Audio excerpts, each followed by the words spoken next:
under the broad heading of epistemology, or the study of knowledge, there's probably, indefinitely many different approaches that people might take, but we're going to talk about two of the ones that have been most prominent, at least in the modern history of philosophy, and those are rationalism,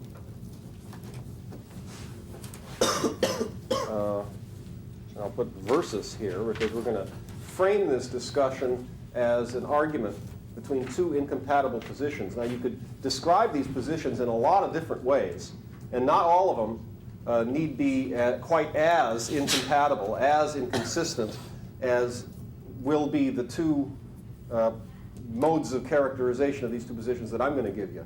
I'm going to describe the two views in such a way, in other words, that you will see them as being in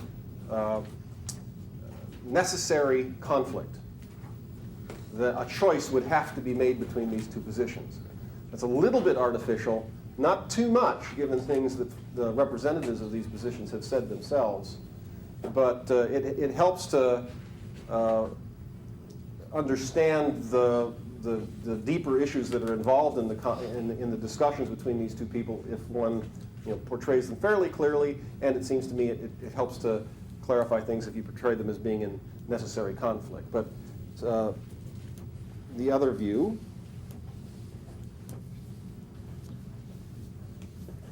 is empiricism. Now, it's this view that's represented by John Locke and by the other fellow who you were asked to read, David Hume.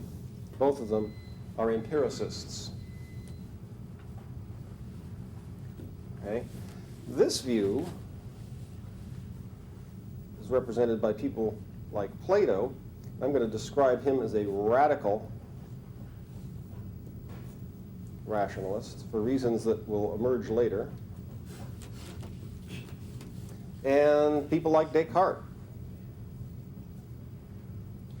And for all we know, given what we've studied, Anselm would fall in that category too.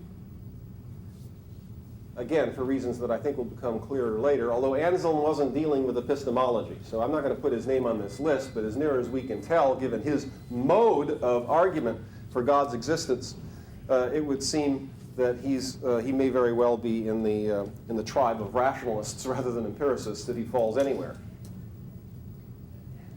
Now, when you hear the word, this is sort of part of a survey. It's not just a rhetorical question. I just am curious as to how widely used this word is. If you hear the word empirical, what it basically means is based on observation or something like that, as opposed to being something that's merely theoretical.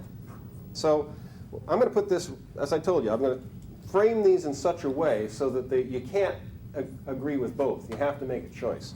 And so that means that I have to put this in a fairly radical form, but John Locke actually says stuff like this, so it's not like I'm putting words in his mouth. All knowledge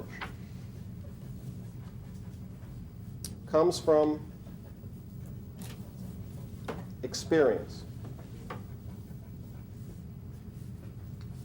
Okay? And to keep this thing balanced,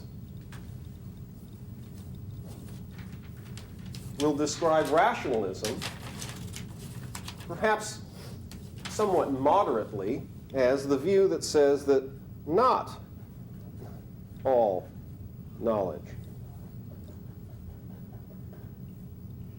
comes from experience. At least some, according to rationalism, comes from some other source, and the way we will gloss rationalism, because I can't think of right offhand another alternative, is to say that for the rationalists, rationalists tend to believe anyway that at least some knowledge is inborn or innate. So they embrace the doctrine, put this in brackets, the doctrine of innate knowledge or innate ideas, sometimes the doctrine of innate principles. Whenever you see something like a doctrine of innate ideas, innate knowledge, innate principles, you're referring to you're seeing a reference to the central doctrine of rationalism. Now, what's innate mean? It means inborn. Some knowledge, at least some knowledge, is inborn. Now, I mentioned that Plato was a radical rationalist. Why? Why radical? Because he felt that all knowledge. He thinks all knowledge is inborn. There's no knowledge that can come of experience. And so what I'm doing here is leaving room for some rationalists, the ones who aren't Plato in particular. I'm leaving at least the possibility that some rationalists might take the position that even most knowledge comes from experience. All they have to do to be a rationalist is to say, not all does. A rationalist on this characterization could say, you know, I'll go along with you about most stuff, Mr. Empiricist, but I just can't accept the idea that all knowledge comes from experience.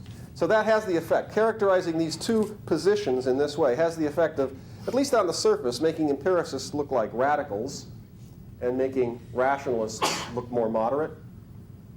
And one of my reasons for characterizing them in that way is, first of all, there's some reason to think of modern rationalists in this way. But secondly, because I'm still struggling to make rationalism sensible to you folks who are in an era when empiricism is the dominant philosophical view about knowledge. And I'll work a little harder at that. Okay, empiricism says all knowledge comes from experience. I've associated with rationalism a doctrine. I might as well do the same thing for empiricism. We'll use this name, the doctrine of the tabula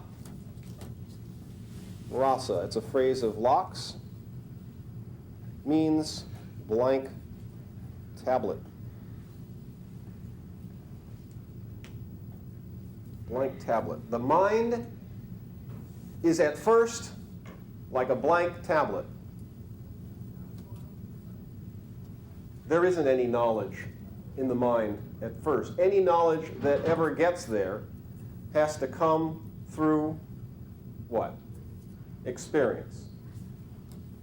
Now, keep in mind, while I'm not going to dwell too much on this, keep in mind that for the empiricist, there are two kinds of experience that are relevant here. One is sensation.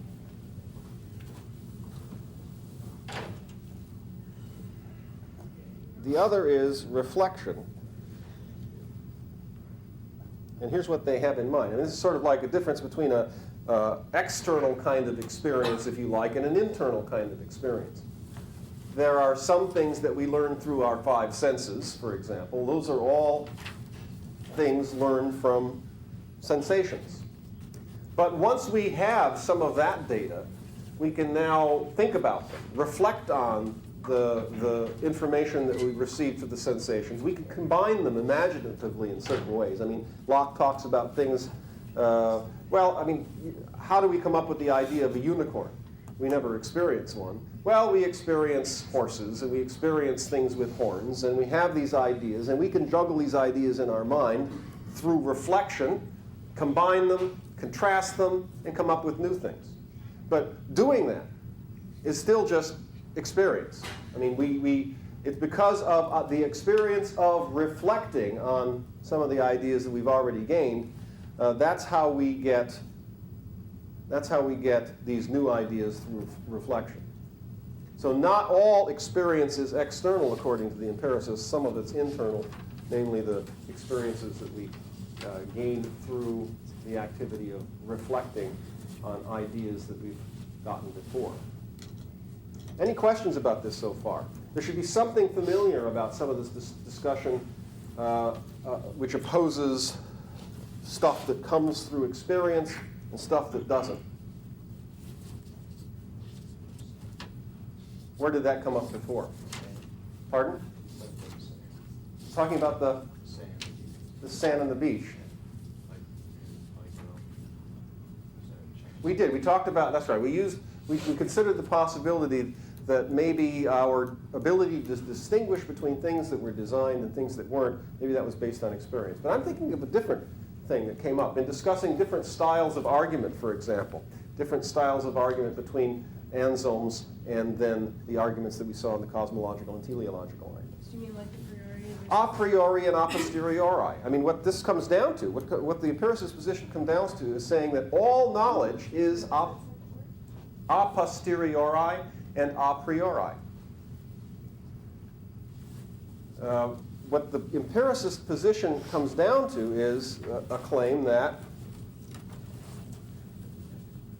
all knowledge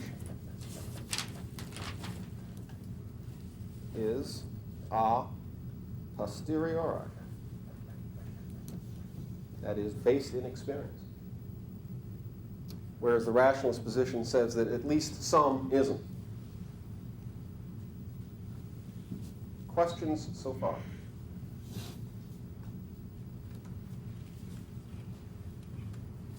Okay.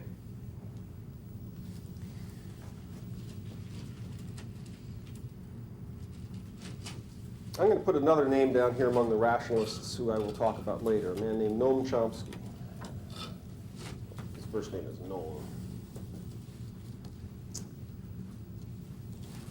Another rationalist, a contemporary of ours, a linguist, perhaps now retired from MIT, but still one of the most influential linguists in the second half of the 20th century.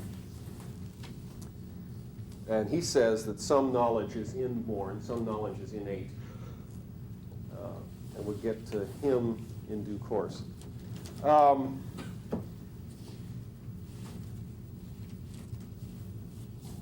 do I want to go from here? Let me now bring in some new reasons for believing this view before tackling Locke's arguments against this view. Okay? So I'm going to talk about not so philosophical reasons for believing in rationalism. Things that are a little bit more down to earth. And then we'll go to Locke's discussion of why rationalism must be wrong. This discussion, the Locke discussion, comes pretty much straight out of the reading assignment. And so you should recognize it. I mean, there's a whole section in there in the reading assignment called like no innate principles, some such thing. And that's where Locke gets to some of the stuff I'm going to talk about later. But for now, I want you to consider how it is that people acquire knowledge. Now, I'm going to speak as I think a contemporary, moderate rationalist might speak. And so I'm going to concede right off the bat that an awful lot of the stuff that we learn in our lives comes to us through experience, maybe 99% of it even. Okay? And so for illustration, I want you to imagine some kid, for example, some little infant crawling around on the floor, learning about the environment. You know, maybe the kid doesn't quite walk yet, but is just on the verge of learning, doesn't talk yet, but is learning about the environment. So you got to imagine this kid. Let's just say, because I realize it's going to come up. It's going to come up as we consider this further. Let me pin down a time of the year. Let's say this kid is learning about the environment during the summer months, okay? And he's in the living room and crawling around, pretty much left to his own devices. Maybe some adult is sitting around nearby, but not paying too much attention, so the kid can get into some trouble. But that's what kids do when they explore. So, I mean, the kid is going to not have words for stuff, right? But will still somehow learn about the potentials of things in the environment. For example, might learn that what we would call the kitty, you know, is kind of smooth and soft to the touch, but you know, you do the wrong things to that kitty and you get yourself scratched. Now, kitty is a word, but there's going to be some tendency on that kid's part, right, to, you know, maybe the kid will, you know, touch the kid once or touch the kitty once and you know, get scratched, or grab the kitty again and get scratched. But maybe if it's especially dense kid, I can't think of a better word, this is me go on for long periods of time, right? You get scratched over, ow, ow, ow, you know, but it's like happened for a long, long time. But eventually, I mean, I think of Bart Simpson, something like that sometimes. But eventually, some extrapolation from experience will be made, right? And one presumes if the kid have any chance for any kind of a life later on, that the kid will learn from experience somehow, right? And so let's imagine that that's kind of the model for us. The kid learns about the kitty. The kid learns about this place over here. Let's imagine that it's a sofa. Okay, you can sort of hide things under the sofa, like the sandwich that you don't want to eat or whatever it is that your mom gave you, and you can crawl up on the thing. You can pull yourself up and stand there, and you can throw things up on the top, and you can pull the cushions down. But you learn about these opportunities, and you don't have names for stuff, but you're learning about this. And I don't know how sophisticated a crawling around kid can get. It's hard to know. You can't crawl into their heads, but they look like they learn quite a bit. They learn about places to hide things. They learn about places to look if something's lost. They learn about places where they can crawl up. They learn about things they can do to get mom or dad or somebody else to come help them. And they learn this presumably through experience. The reason I want you to imagine that this is in the summertime is for the following reason. I mean, sometimes what we learn through experience has to get revised later on. So, I mean, now I've got this particular image of an apartment in Chicago that I grew up in, and you may not have anything like this experience. So I'll try and describe what I have in mind, but then I'll name it to you in a second, because I think most of you, maybe many of you anyway, won't have any idea what I'm talking about. But let's say over there on one side of the room, right against the wall, there's this kind of hard thing, hard, really cold thing. It's another thing that you can kind of pull yourself up on. It's another great thing to hide the kitty's ball under, or your yogurt, or something that you don't want to eat. It's a great place to conceal stuff like that. But it's really cold to the touch. It's kind of like if you're really hot in the summertime, it's kind of pleasant and nice. What am I thinking about? Does anyone know? Radiator. Right, and other people will never have seen a radiator in their lives, I suspect. But yeah, I'm thinking about a radiator of the kind you might find in an apartment. And the reason I want to offer this example is that you can have, like a kid's life, months go by, and in a kid's life, that's a lot of time. So a kid can have 6 months of experience of this radiator. It can be a very, very solid experience. But then along comes October, weather changes, the whole thing's different. The thing isn't, it used to sit there quietly, now it's going at you. Used to be cold, now you don't dare get near it. It's another one of those things you go, ow, ow, ow, ow, because it's hot, it's going to burn you if you touch it too much. It starts to smell now because all that yogurt you stored behind there in the summer months. But there's all kinds of changes, and so you have to, if for example you generalize into thinking this is a nice safe place to climb, you change your view. Now I say this because the teachings, I want to emphasize the fact that the teachings of experience are not infallible. I mean, they can lead us to expectations that are erroneous, and that'll come back to be important later. But what I think the rationalist would say is this, and this is going to require some reflection now on your part, that all of this stuff plainly serves as, all of these things serve as good examples of stuff learned through experience. So let us grant that the empiricist is right about most of what we know. But there's one thing that is required prior to all of these events that I've just described, that itself cannot be learned through experience.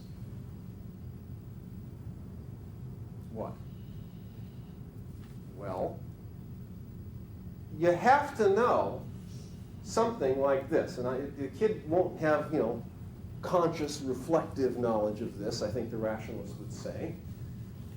But the kid has to know that there's reason to expect the future to be like the past in order to be even inclined to generalize from past experience in formulating expectations of the future.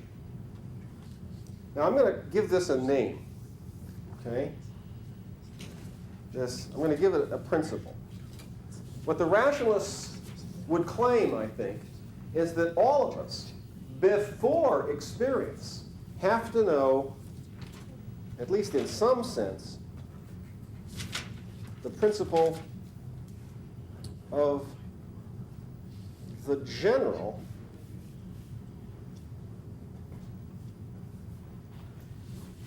uniformity or regularity. I'll put regularity in parentheses. Of nature, of the world.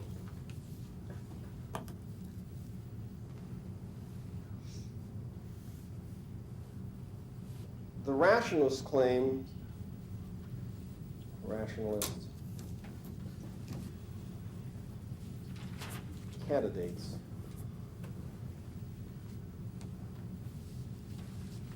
for innate knowledge.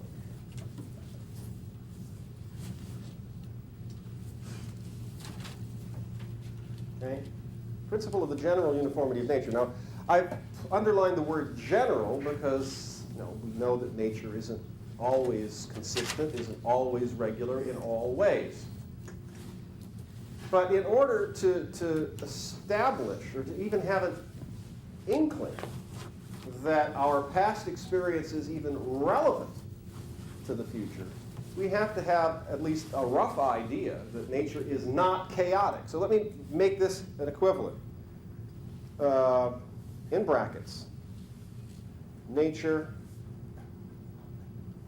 is not totally, this is the most modest way I can think of to put this principle. Chaotic. We have to know this. We have to know that nature is not totally chaotic to have any reason at all to base our future behavior, the things that we do next, on our experience of the past. Wouldn't you learn that from experience, though? If you see something, you experience something, if it's a little kid, they wouldn't really think it directly, but they would think something along the lines of, oh, well, that happened, and a couple days later, they do it again and they say, hey, wait a second, that happened before. That means the things that happened in the past are going to continue to happen in the future. Okay, that's a real good suggestion, and that's the sort of thing you would expect the empiricist to come back with. So we'll put this to the side. Let's just look at how this works. First, let's work with radiators. T1,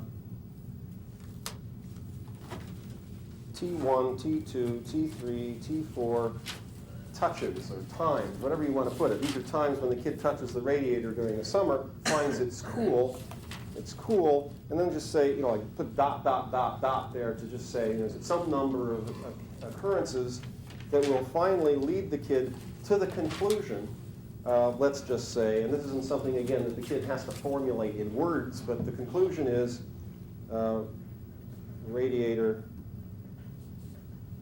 is safe, and this conclusion, that the kid has concluded this, is kind of indicated implicitly by the fact that the kid now just plays around the radiator without worrying about it. And then you can imagine a similar set. Maybe it takes a little longer. If the kid's first experience of the radiator is that it's cool, it might take a while to extinguish that, in the words of psychologists, so that when the fall rolls around, it might take the kid a little longer to unlearn this conclusion that the radiator is safe than otherwise it would have taken. The kid might learn it faster, maybe. Who knows? We have to do experiments to find out whether this is the case or not. The kid might learn it faster if that the radiator is unsafe if the kid first encounters radiators in the wintertime, right? Because he doesn't have anything to unlearn. Maybe. But here's the pattern. This is just a general pattern of what I'm going to call inductive reasoning, okay?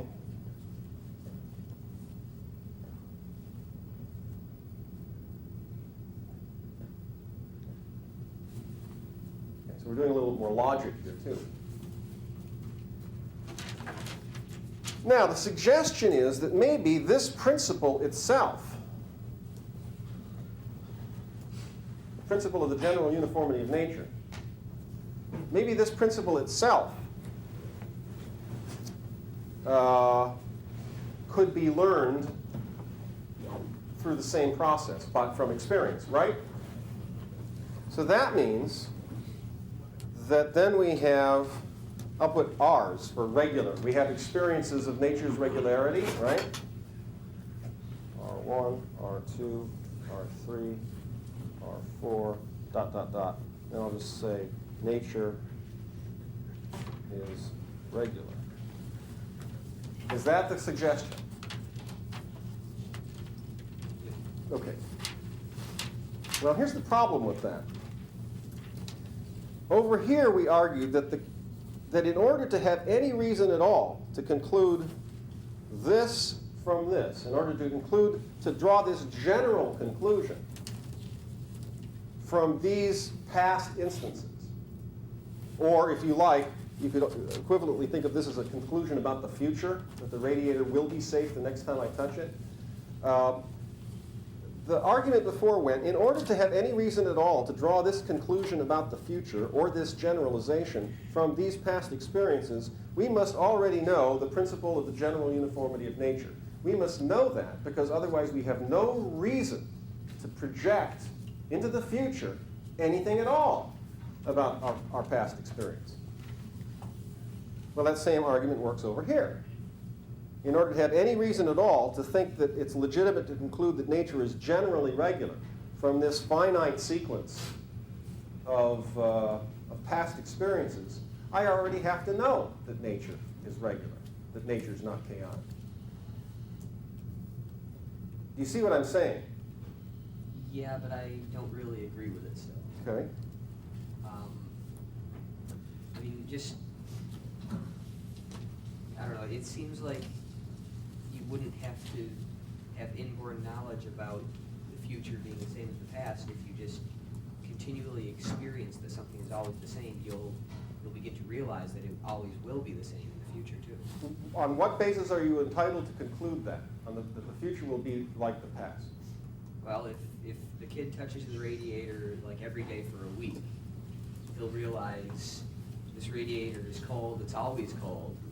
That's right. That's what the kid will do. What entitles the kid to do that? That his experience shows him that it's always cold. Has always been cold. Yeah. Yeah. Why is he entitled to conclude that it'll be cold the next time he touches it? See, now, logically speaking, there's a curiosity anyway about inductive reasoning, just generally.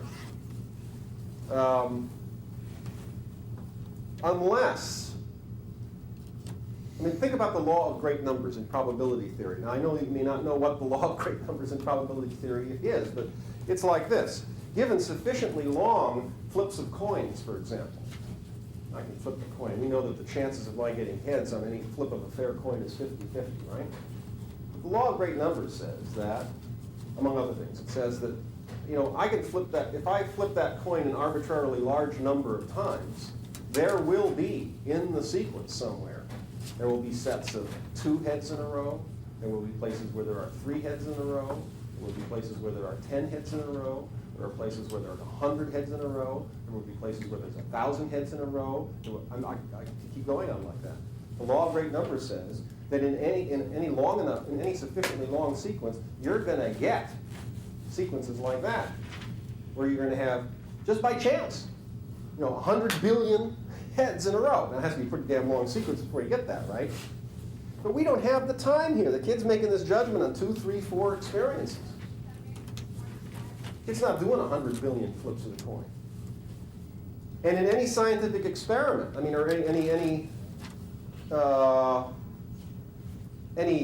I shouldn't say scientific experiment because that's just a particular application of inductive reasoning, but in any inductive reasoning at all, whether it's scientific or not, I make a leap if I jump from any finite collection of experiences to the conclusion that all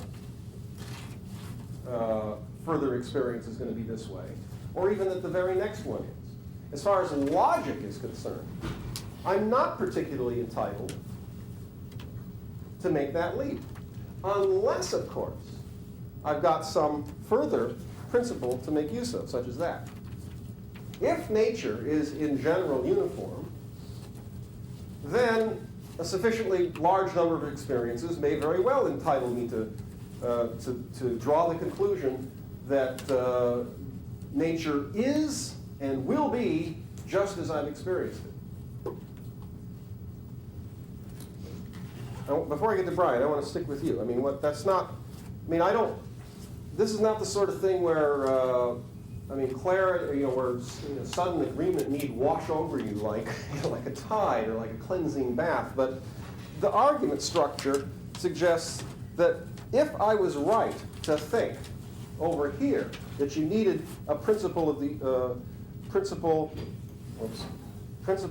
uniformity of nature, pun, if I needed the pun rule in order to get from these experiences to that, if that's needed there, well, it seems by parity that it's needed there too. In other words, you already need the principle of the general uniformity of nature to entitle you to conclude anything from experience, including that nature is regular. So you couldn't have derived it from there. That's the force of the argument, and the suggestion you made is just the one that needs to be made in order to help see the rationalist's point. I mean, if you don't consider the possibility that this might be derived from experience, you might not see that anything that's derived as a conclusion from experience seems to require some principle that says that nature is not totally chaotic. Right. I can see like the point you're getting at here, but I don't see the connection between this and knowledge, because as far as I know, this kid's not gaining knowledge. Everything we do is an assumed conclusion. It's not we're not gaining knowledge. You're certainly a good empiricist then. What the rationalist hopes to make plausible here is that this is something the kid has to know. The rationalist is prepared to acknowledge that this isn't something the kid knows explicitly, but it's something like tacit knowledge. How do we know that the kid knows this? Because the kid does this.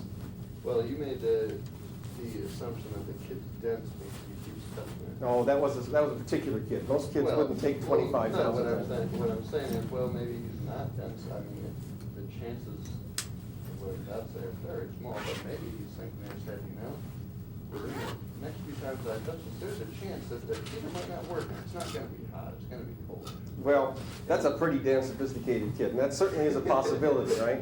But mostly, I think kids don't think about the thing as a heater or ons or offs. I mean, it's just, here's this brute fact out there in the world. It's like, it's a force of nature for the kid. And, explanation, I mean, the kid might be puzzled as to why this is happening, but to be puzzled is not to even know that an explanation is possible. So, I mean, maybe some kids, it's curious. I mean, when you talk about density, though, it might be just the kid, just that kid that keeps poking at the thing, and the parent says, that kid is so dense. Won't he ever? I mean, those may be if they survive long enough, they may be the scientists, the empirical scientists of the future, because they may be doing some proto-investigating. So, I mean, maybe we'd have lots more scientists if it weren't for the dangers of having that kind of inquiring mind. But to be sure, I mean, denseness is not the only explanation to be given for somebody's continually trying to experiment with the world and trying new things, or challenging beliefs, or even just the very idea of being reticent about leaping to conclusions. Like a kid that says, I just don't want to leap to a conclusion here, or the kid is not inclined to leap to conclusions. That may mean that's a careful thinker, but maybe also a short-lived kid, because the ones that learn more quickly about dangers are the ones that are, while they're risk averse, they don't like risk, but they're the ones that might have a safer childhood. So, interesting point. But this is the first candidate. The rationalist argues, and we'll revisit the complaints that both of you are making about this thing as we talk about it, but the rationalist position is that plainly, in order to learn anything at all from experience, in order to get the whole operation of learning from experience off the ground, we have to know that nature isn't chaotic. For consider if we weren't making that assumption, or consider that we were open to the the perfectly real possibility that maybe nature is completely chaotic. Well, that would mean we would have no reason whatsoever to conclude that just because I've touched this radiator 450 times in the last hour and it's been hot every time, and I'm getting blisters on my fingers, that's no reason to assume that the next time it's going to be hot. So let's try it again. I mean, if nature's completely chaotic, it might just switch, right? It might switch to vanilla ice cream if nature is completely chaotic. Now, using an example like that, I think, shows how ludicrous, actually, it would be to imagine that nature is completely chaotic. This isn't something that we can really successfully conceive of. We are, apparently, I mean, if you think about it, we are making this assumption. We do this all the time. We simply and automatically react to the world as if the future is going to be more or less like the past. At least we do so insofar as we profit from, learn from our experiences. We don't think this through, but the rationalist argument is that just shows how deeply embedded this knowledge is. We know that the world is not chaotic. We use that knowledge automatically, and that's just an indication that this isn't something we learn from experience. This is something that's inborn. It's deep. And they use other suggestions, I think mentioned by Locke. Locke doesn't talk about this one so much, but I think there are things that look, whoops, no comma there, whatever is things that look like straightforward logical truths. Another one might be it's impossible for the same thing both to be and not to be.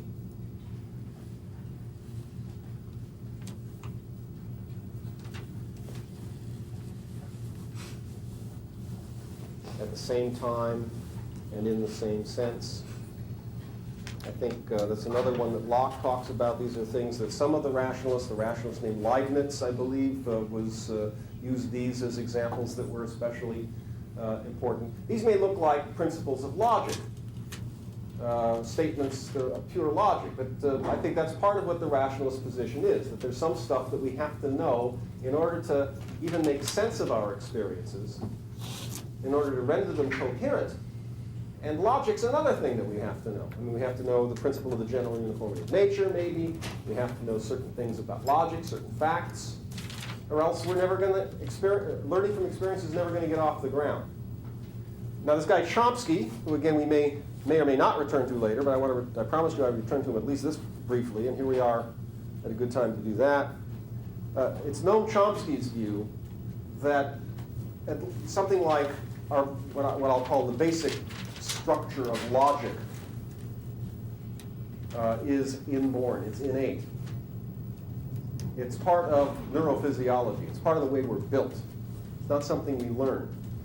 He's a linguist. He came to this conclusion by studying natural languages, and it's his view, this is one of the things he's most famous for, is that all natural languages, whether it's Swahili or Chinese or English or Spanish or whatever, all natural languages, as different as they are, one from the other, they all share a common deep structure. Now, this is something that's part of being a human being. It's something we have not because our soul pre-existed this life or anything like that. It's because of the way that our neurophysiology is designed. So it's inborn for that reason. But he insists that this is knowledge and it's inborn. Okay, now that's where I want to leave the rationalists' side of the issue.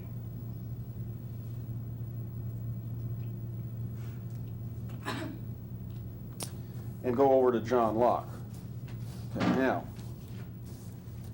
let's start a clean sheet here, blank slate. Sorry. There are three Lockean arguments, okay? And the first one is kind of a trap. So it'll sound, it should sound a little bit wrong, given what we've said about the rationalists. But it's a trap. It's supposed to set the argument up for argument number 2. It's not that Locke doesn't mean argument number 1. He's just he wants to flesh out, to actually tease out a certain key feature of the rationalist argument that he thinks is vulnerable. So it starts like this. Argument number 1. Well, if you, I'll be Locke now. If you rationalists are right about this, about knowledge and how we get it, and if you're right that there are some things like these several principles that you've enunciated, let's say you're right that these things are innate, they're inborn, then that must mean that every human being knows them, unless maybe they're brain damaged or something like that. But every normal human being should know these things if you're right that they're inborn. Is that what you mean to say? That's the way I'm understanding you rationalists. Is that right? And by and large, the rationalists would say yes. Every normal people, every normal person knows these things innately. Okay, well, Locke's first argument is, no, they don't. Just go ask them. I mean, let's just make up a sign that says something like, take this poster, that I've got right here, go around and carry it off to, Central Park in New York and hold it up, stand there in the path, watch while people go by and hold this up and say, you know this stuff? Do you know this stuff, you people? They'll probably have you arrested, but they say, do you know the principle of the general uniformity of nature? Do you know that nature is generally uniform? Do you know, in addition, that whatever is, and that it's impossible for the same thing both to be and not to be at the same time and in the same sense? Do you folks all know that? Now, I think you get a lot of people saying, well, 2 and 3 look reasonable enough to me. I don't know about that number 1. Other people will say, to say 3, they'll say, look at 3 and say, huh? And you might have to do a little bit of explain. But let's say you finally manage to explain each of these things to people. With Locke, I agree with Locke on this. It seems to me that you're not going to get universal agreement on these things any more than you're going to get universal agreement on anything at all. There's nothing that everybody would agree to. Nothing that, indeed, it makes sense to say everybody knows. So that's argument number 1. Not everyone knows these things.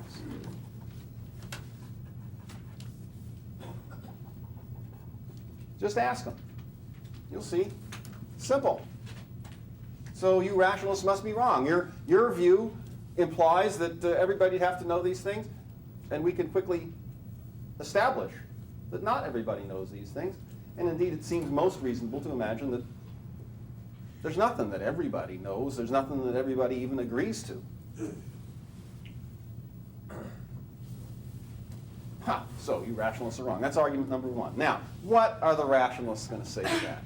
Is anyone other than Brian prepared? You guys are relying on Brian too much again. Yeah. It doesn't seem to follow the rationalist ideas. Okay. Before they said against Locke that you can have it as long as it's not all experience. So I don't think they would limit it to everybody. Say most people know this. No, I actually think that there's some sense in which the rationalists would just leap out and say, Locke, that's not right. You haven't got us right. But I don't think that's the case.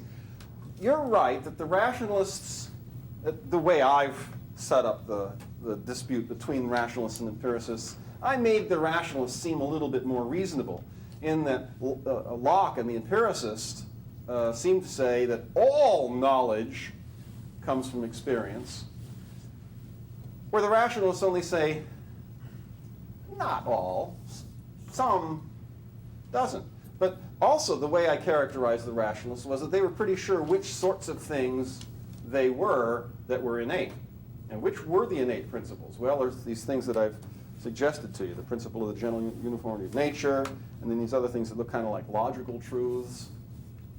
They say you got to know those things before you can make any sense of the world, before you can learn from experience. You got to know those first. And some modern rationalists, like Noam Chomsky, I think I mentioned him, would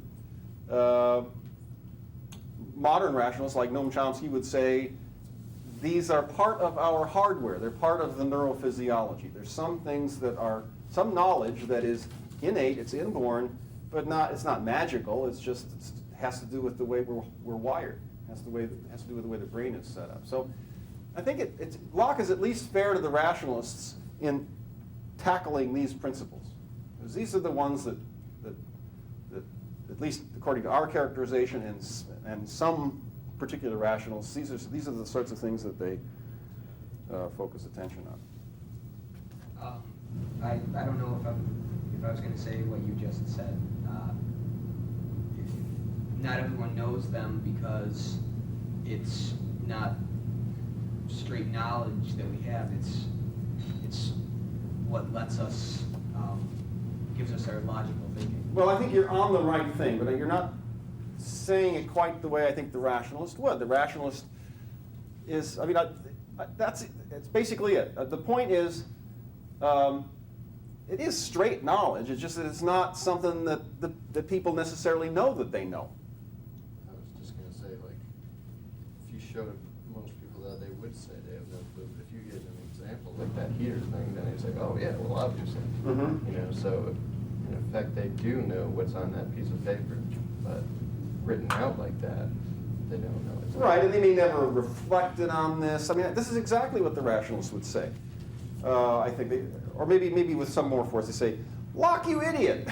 So we didn't mean that, remember our example of the little kid crawling on the floor? We didn't mean that if you held up this sign, that this little kid would say, oh yeah, I know that. I mean, the little kid can't read the sign. I mean, even if you spoke to the kid, I mean, the kid doesn't understand English, kid probably doesn't think, we were talking about kids that didn't even think of sofas in terms of the word sofa. They think of things in terms of the opportunities that they present to them and stuff like that.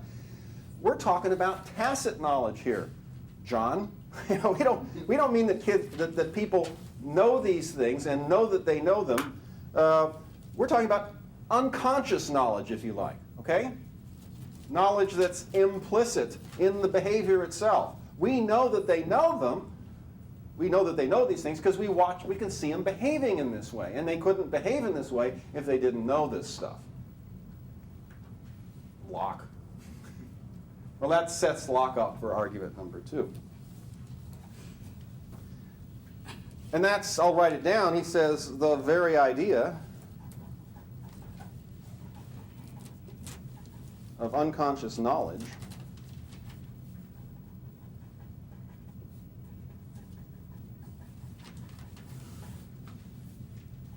is a contradiction.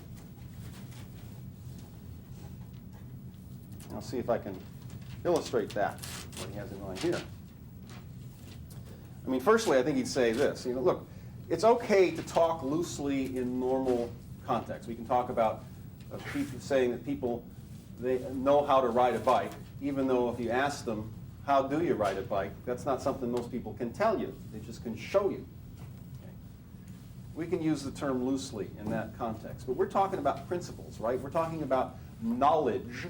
And for both Locke and the rationalists, for the most part, the argument seems to be about what you might call knowledge that 2 plus 2 equals 4. Knowledge that nature is generally uniform. Knowledge that whatever is. We're not talking about knowledge how here, which is maybe a loose usage of the term. That's non-cognitive. I mean, your knowledge, how to walk, when you say, I know how to walk, that's not something that you know in your head, so to speak. I mean, you just do it, right? And only some specialists over there in the biology department maybe knows how people walk. I mean, I don't know how people walk. There's the old line about centipedes. You ask a centipede, how do you manage to do that? How do you coordinate all those feet? You get the centipede to thinking about that, the centipede won't be able to walk anymore. Right? This is too complicated. But maybe that's the same way with lots of these things. If you have, at least there's a distinction there between the cognitive knowledge of that something and then the looser sense in which we say that people know how to do things. Now, whether that's really a looser sense, I want to step aside here and warn you, whether that's really a looser sense or whether that's a primary sense, that's an interesting question. That's an interesting philosophical question. That's But I think it's fair in at least this traditional argument between the empiricists and the rationalists. It's fair to say they're talking about knowledge that, something cognitive. So that's the first step in making this point. I think the next preparatory step is to say, and then we're doing epistemology here. We have to be very cautious in our use of the term. We're trying to analyze knowledge, and so we mustn't allow loose senses of the term to enter in. Bear with me for a minute. All right, now that's just preparatory. Are you familiar with the game Trivial Pursuit? Okay, I mean, this is a game that used to be really big deal, and I think it's in most people's attics or basements now, and hardly gets played anymore. But roughly 10 years or so ago, this is a game that we used to play as a family, and my kids were, 11 years old, 10, 11, 12 during that time, my oldest kids. And we used to play this game from time to time. It's a neat game. It's got some leveling principles in it, as you may know. You're supposed to, it really seems at first blush as if it favors people, like me who are older. That's one of the reasons I play the game, is because I figure I can kill these kids at this game. But, no, that's not true. But in any case, it seems like it would favor people who have just more general experience. And it does at first. But the saving grace is that almost everybody, unless they're a professional trivia buff, almost everybody has some weakness in one of these categories. And if you remember, and maybe especially for those of you who don't know the game, the way it works is you just have to answer these questions about trivia. And there's all kinds of versions of the game, but in the most basic version, there are several categories, and for example, one of my favorite categories is the science questions. They're not always really about science, but they're the sorts of questions usually that I am more interested in. And I also like the history questions. Those are green and yellow, respectively. Okay, I remember that much. But my real downfall is on the entertainment category questions, because I'm one of those people. I can go to a movie, I can love the movie. I could be raving about the movie, tell you all about the movie and not know its title, not know any of the people in it. I could just ignore these things. And I'm not sure why.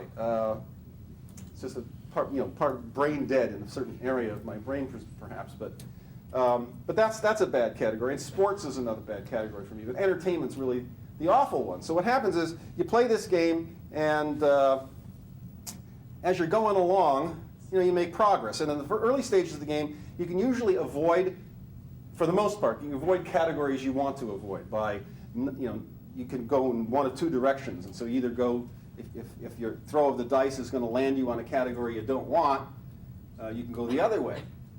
And you can kind of sail through. Eventually, you have to answer questions in each category, because you have to get a tile from every category in your little wheelie thing. But that's not so hard. It may take time. It takes me a lot of time to finally get an entertainment question that I remember, that I know. And that's the time when the kids, for example, they can move around and they can catch up. But the real catching up time comes in the center. When you finally get all the categories, one tile for each category in your wheel, then you get to go up to the center, and there's the end game that's played up there. And the way that works is, when you land, you finally have to land in the center. That takes a little hemming and hawing. You finally land in the center, then your opponents get to pick the category of the question that you have to answer. And so you know what my kids are going to do. I'm going to be in there forever, and usually happens. And they slowly but surely they finally catch up. But I'm in there, answering questions about these dumb movies I've never seen, about the movies I have seen but can't remember. But anyway, on this one occasion, I'm up there, I get up there, I'm in the middle, I've got all my tiles, they've got 2 or 3 tiles apiece, and they're getting ready for the end game, which they enjoy a lot more than the beginning game. And so I land in there, and they say, guess which category we're going to ask you? I said, I don't know. How about science? And they say, no, it's going to be entertainment, and they pull out the question. And then they pull out the card and they read me the one entertainment question that I know cold. Okay? They ask me, who played Dorothy in The Wizard of Oz? And I say, whoa, hallelujah, I got this one. That's the one I know. And I'm ecstatic. I'm going to finally win a game quickly. I go back doing something else. So I'm sorry. This is fantastic. This is great. Everybody knows the answer to this question. This is, Dorothy in The Wizard of Oz. She's one of the most famous actresses ever lived. She was Liza Minnelli's mother. She was also in A Star Is Born. I mean, she's famous. She was one of the most famous people all over the world during the time that she was doing these movies. This is so great that you asked me this question. They said, what's the answer? I said, I know, this is ridiculous. I know the answer to this question. I mean, everybody knows this. It's, I do this for about 1 minute and 45 seconds, and they say, you have 15 seconds. And I say, no, come on. This isn't fair. You know I know it. We just played this game yesterday, and that was the way I got my title. I answered this question, right? He said, yes, we remembered that. What was it that you said yesterday? I said, well, I gave you the name of the woman who played Dorothy in The Wizard of Oz. She was young at the time. It was one of her earlier movies. And they said, well, it looks like time's just about up. And my claim is, of course, that I know the answer. I know the answer. And their claim is, well, if you knew the answer, you'd tell us, wouldn't you? And I make a claim like maybe the rationalists would. I say, look, I know it. It's sort of underneath. It's there. It's just I somehow can't tell you what the answer is. And their perfectly reasonable response is to say, and the perfectly Lockean response is to say, what's stopping you? I mean, to say that you can't tell us, that you know it, but you can't tell us, that would make sense if it were something like a CIA secret. I mean, or something like that, or any kind of a secret. That's when it would make sense to say, I know the answer, but can't tell you. But not being able to give us the answer, I mean, not being capable of giving us the answer, that's what it means to say you don't know the answer. Now, maybe you'll know it in 5 minutes. Now, Locke and my kids are talking in unison now, right? And they're yelling at me. Maybe you'll know it again in 5 minutes now that you've lost this particular round of the questioning. And maybe you knew it 5 minutes ago. But right now, not being able to answer the question constitutes not knowing it. The very idea that you could know something but not be aware of the answer, according to this very precise meaning of the word knowledge, that's a contradiction. And that's Locke's argument here. That the very idea that someone could know something and not be aware of it, it really doesn't make sense if you're being careful in the way that you're using the word know. And that's what you should do if we're doing epistemology. It's okay to talk about unconscious knowledge if you're sort of on the, just sort of in common parlance, day-to-day talk. This is epistemology here. We have to be careful how we use our terms. Brian. This doesn't have to do with your example, but I'd come up with an example where, like, you wouldn't be able to use breathing because it's one of those things where you just do it if you don't know how. But it's Give me that example. I want to hear that one. Well, this is part of it. It's necessary to breathe. Uh-huh. And a kid wouldn't stop breathing because he knows if he stops breathing, he's going to die. Well, he doesn't know he's going to die, but I mean.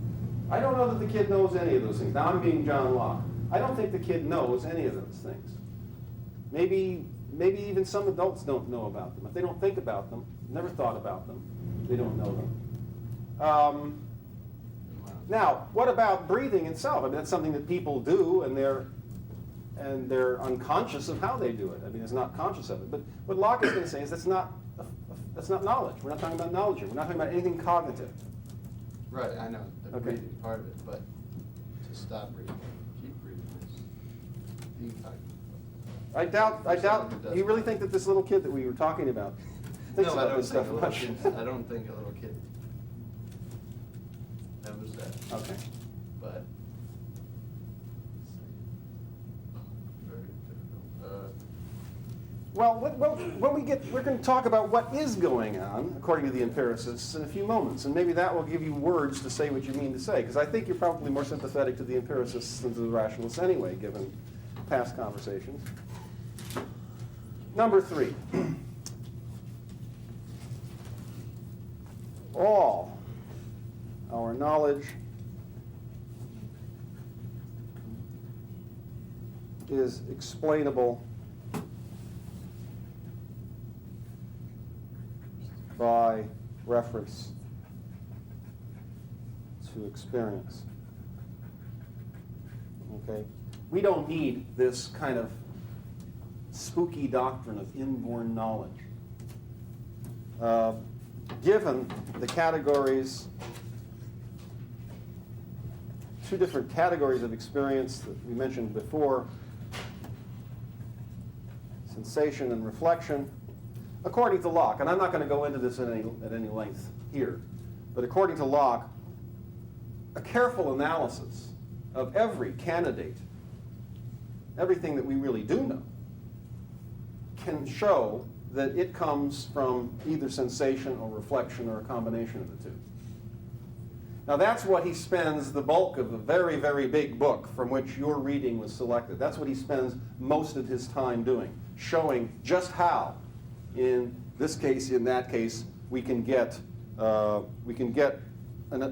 adequate analysis of our knowledge without resorting to this kind of spooky proposition that there's some of our knowledge that's inborn.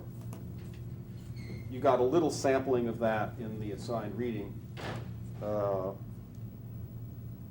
that's the third argument. But to rehearse them again, not everybody knows these things that supposedly are inborn, unless, of course, you resort to a concept of knowledge that's basically contradictory. That's 2. And 3, we don't need that explanation anyway. It's much more natural, more straightforward, and easier to explain all the things that we know on the basis of experience, including such things as mathematics, which are in logic. I mean, those are things we learn upon experiencing our own thinking processes. And it's not on reflection.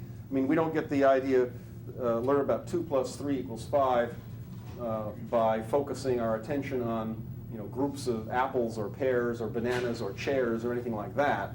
We get we get our understanding of mathematics through reflection on the ideas of numbers and on the reflection on on the definitions of these particular concepts, like 2 and equals and 5. But once, we won't have anything to reflect on until we experience those numbers. It doesn't have to be those terms, but not until we've experienced a couple of things where we understand what 2 is, for example. Right. I don't know how much, memory is like a part of our brain. It's a part of our way of thinking. So, in your case, how you forgot the answer, I guess that would be a better way of putting it. That kind of negates number 2, because that means that conscious knowledge is possible, because the memory is. But it depends on how you analyze memory. I mean, if you think memory means that when I remember something that I'm shining a light on something I already knew, that would be one way of looking at it, but that's not, I think, the way necessarily that Locke would look at it. I mean, one person's memory may be stronger than another's. Maybe if it was someone else in your exact same case who was playing that game 2 days in a row, maybe someone else would have remembered it, and they would say, well, there it is, only because my memory in my brain is stronger than the other. Okay, but the crucial thing here is whether, it doesn't, these differences from person to person don't make so much difference to this argument. This argument, it does make a difference how you understand memory. If you imagine that what happens when I recall something, like Judy Garland's name, if that's a matter of doing something with something I know, then that does contradict Locke. I mean, that suggests that there is some sense in which I can know something and not be conscious of it. But I think he wouldn't say that. He says, why, during the period when I cannot give you the answer to that question about the Wizard of Oz, during that period of time, I just simply don't know it. Now, I've forgotten it is a perfectly good way to describe that, but what that means in part is I don't now know it. And so all that his case depends on is whether you think it reasonable to say that I know Judy Garland's name even when I cannot come up with it, no matter how much money you give me. I mean, if you think that it's sensible to say that I know it anyway, well, then you'll have trouble with Locke's argument. But it seems at least not silly of him to make this claim here in number 2. That if you're really being careful about how you use the term, it doesn't much make sense to say that you know something at those moments when you can't come up with it. But the kid crawling around on the floor and learning stuff does have certain tendencies, does seem to have certain a disposition to make judgments about the future, or at least to shape his behavior or her behavior on the basis of past experience. And that does seem to be something that's unlearned. What are the empiricists going to do about it? All we know now is they're not inclined to call it knowledge. And I want to turn to David Hume for some, I think, pretty good, pretty brief reasons for saying that in particular. Okay. 2 arguments. I'll just number them like before. Okay. 1 and B. No.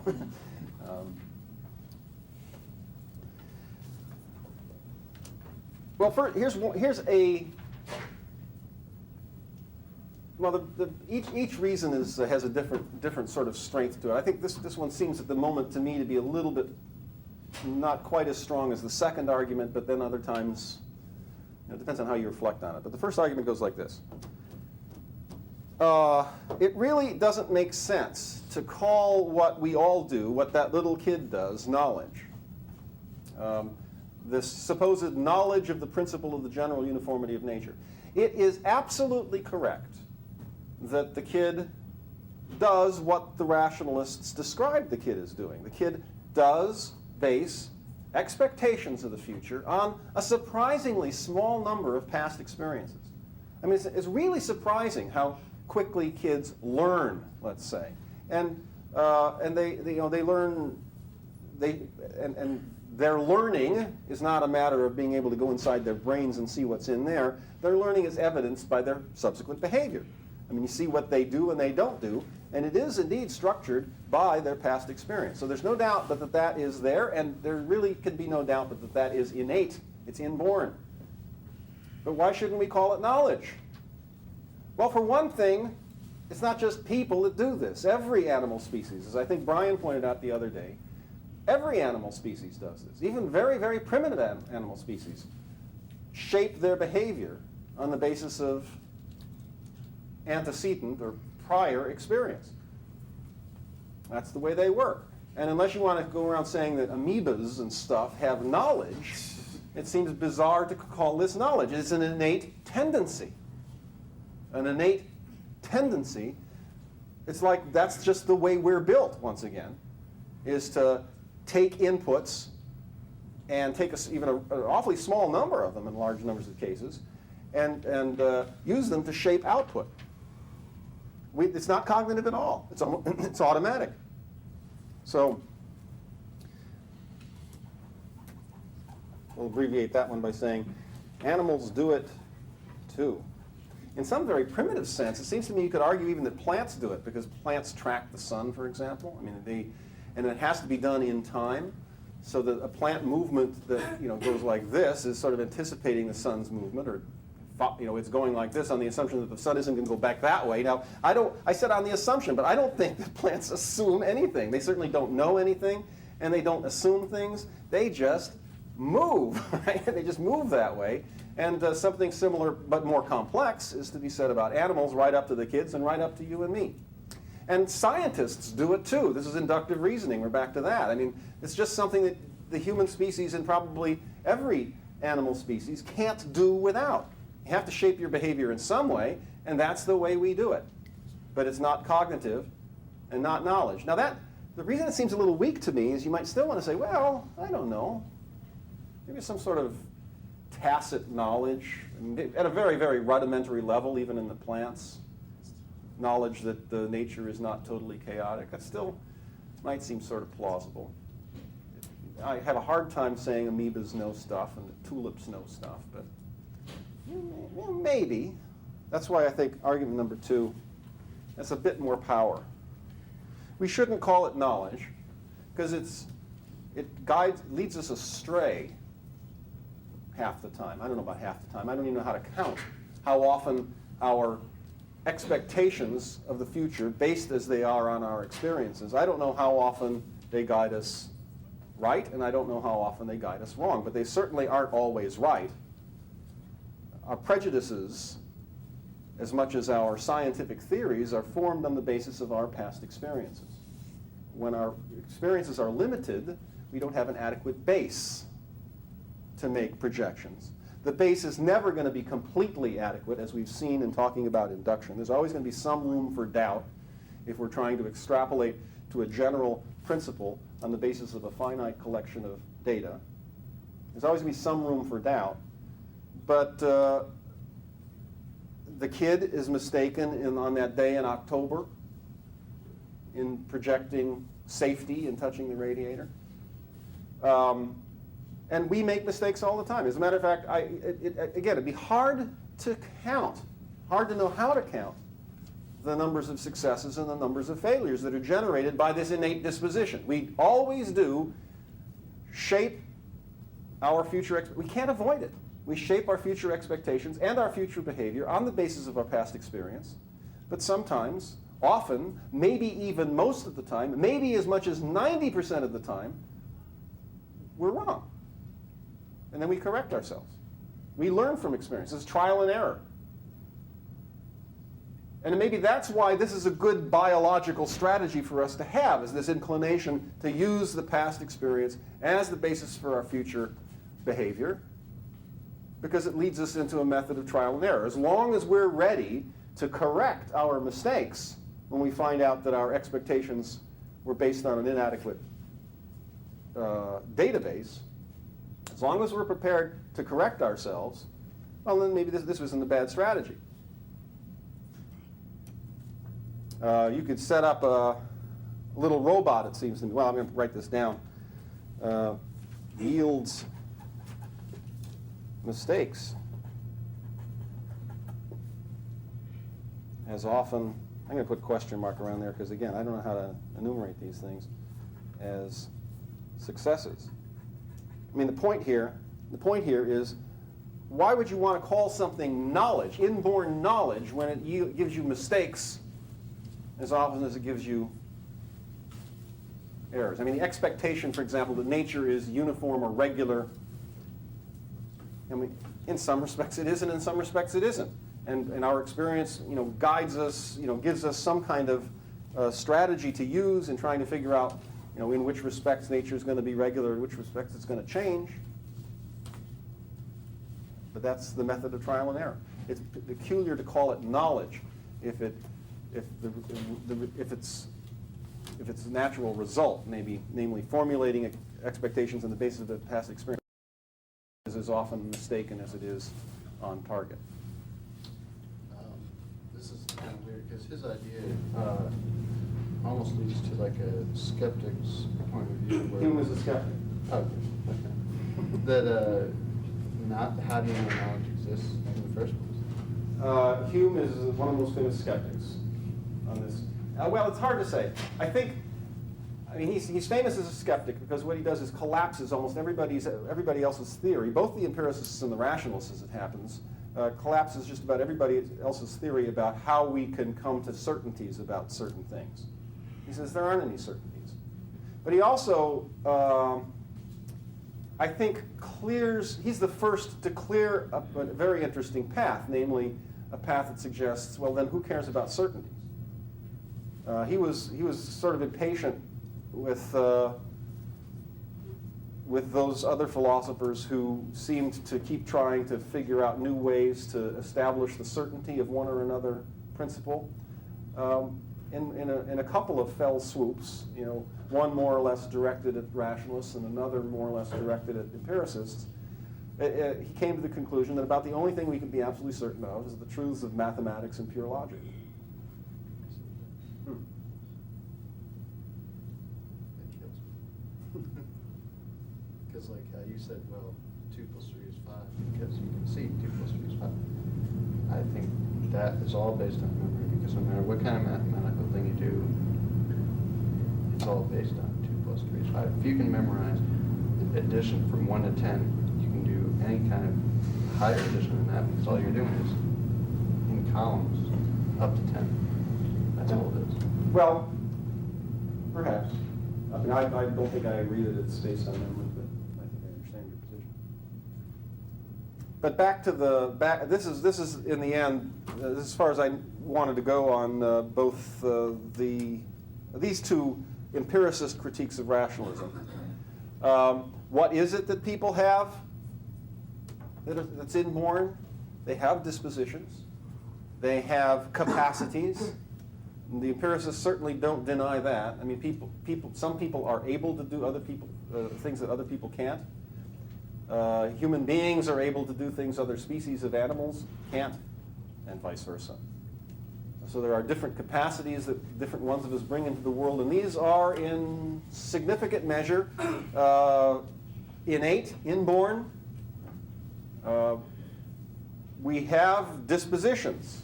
That means not just a capacity, but a tendency to act in a certain way. And that's probably what the rationalists have their finger on. There are inborn tendencies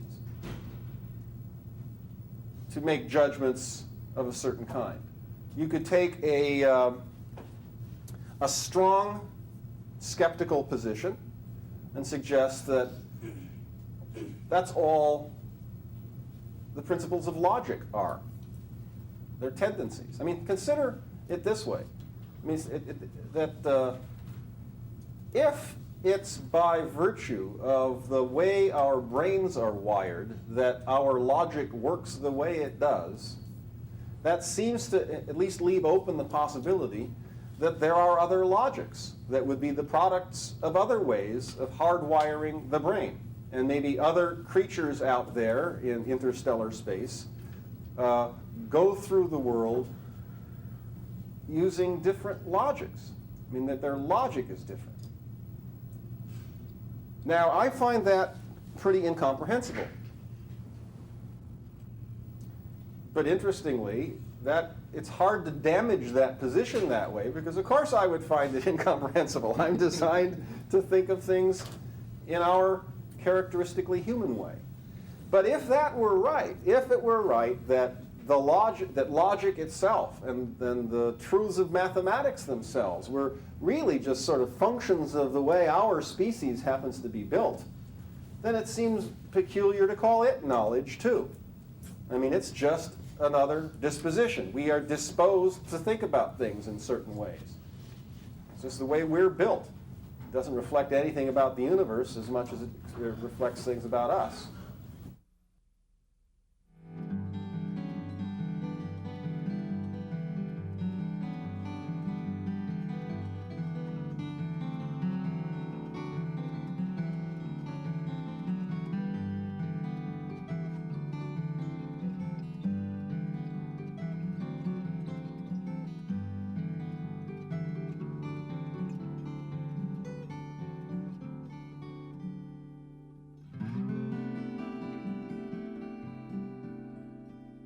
Mm-hmm.